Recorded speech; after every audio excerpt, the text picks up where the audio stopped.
When you imagine the future of secondary education, what do you see? AI tutors, virtual classrooms, online platforms, beaming knowledge everywhere, or perhaps teenagers sitting on their own in front of screens. Let me take you somewhere more promising, somewhere more human.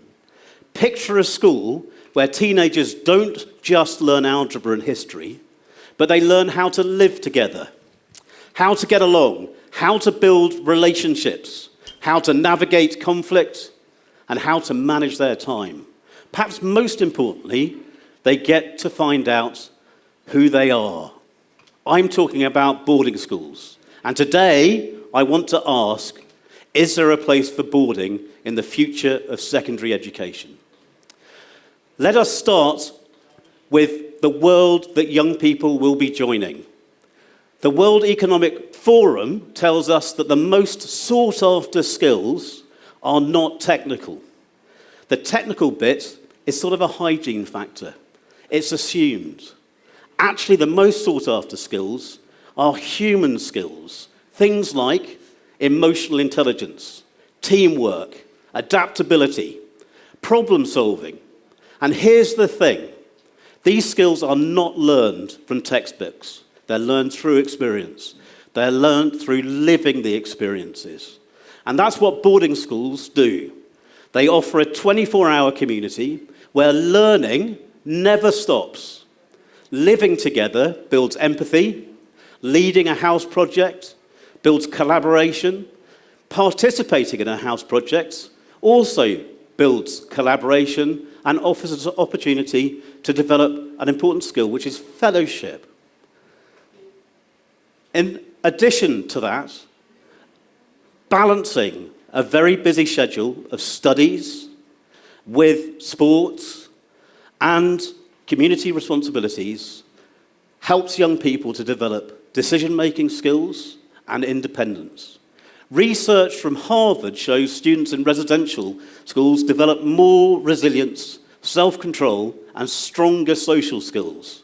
Exactly the attributes that CEOs have told us are critical in today's fast-moving world. So boarding schools aren't just preparing young people for exams, they're preparing them they are preparing them for life. But skills don't grow in isolation. They grow through relationships. One of boarding's greatest strengths is the fact that boarding professionals get to know their students.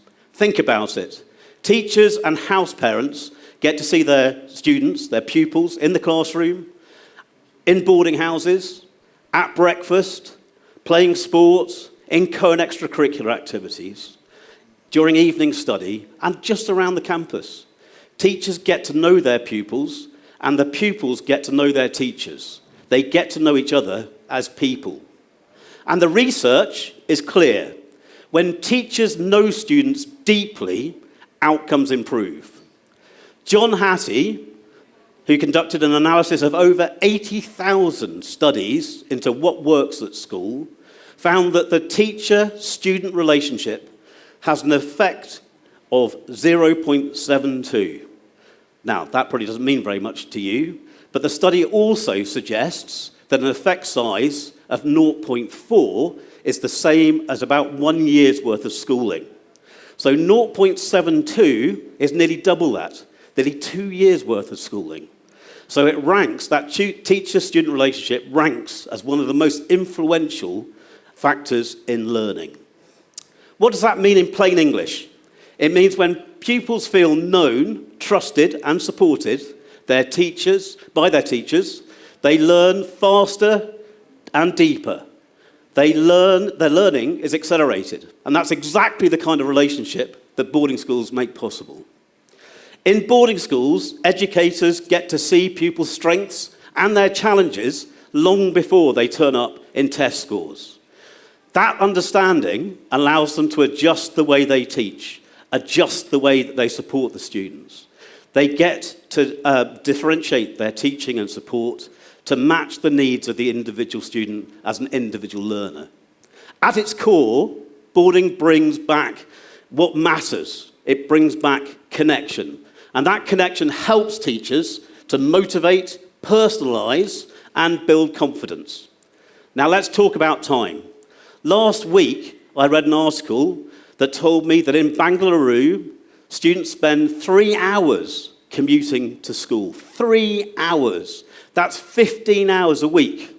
2 whole days of lost time, wasted time, dead time. The question then becomes, what could those students do with that time? Well, they could join the debate club.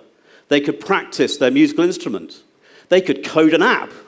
They could work on their robotics project or their art project. They could be training for their favourite sport. Research shows students who are committed to co- and extracurricular activities develop clearer career insights, stronger motivation, and much better longer-term outcomes. Mastering a subject, a skill, or a sport takes time, and boarding gives that time back. What's more, in a boarding school, they will be surrounded by people who can coach and mentor them to make that time count. It provides them with the very best of opportunities to master themselves. Of course, opportunities need infrastructure, and that's what boarding schools are built for. Sports fields, theatres, studios, music rooms, all steps away. No long drives across the city, no waiting for parents to finish work. Facilities and trained coaches are right there. That's why participation in extracurricular activities is so much higher in boarding schools than it is in day schools. And these aren't just extras, they are crucibles of character. A student rehearsing for a play isn't just learning lines, they're learning teamwork, confidence, and self-possession. A swimmer training for regionals isn't just chasing medals, they're learning self-discipline, they're learning tenacity and resilience. These are experiences that shape leaders. And yes, my strongly held view is that education should be fun, and boarding is a great way of making it fun. Young people live together, like living together. At boarding school, the fun is arranged and is purposeful, what I like to call serious fun. Impromptu debates in the common room, a weekend hackathon, a kickabout under the floodlights. These aren't distractions from learning, they are learning. And positive psychology tells us that joy, belonging, and play are essential for motivation and growth. Some boarding schools do this extremely well. They are usually the boarding schools that are applying educational frameworks and philosophies that have been crafted over generations.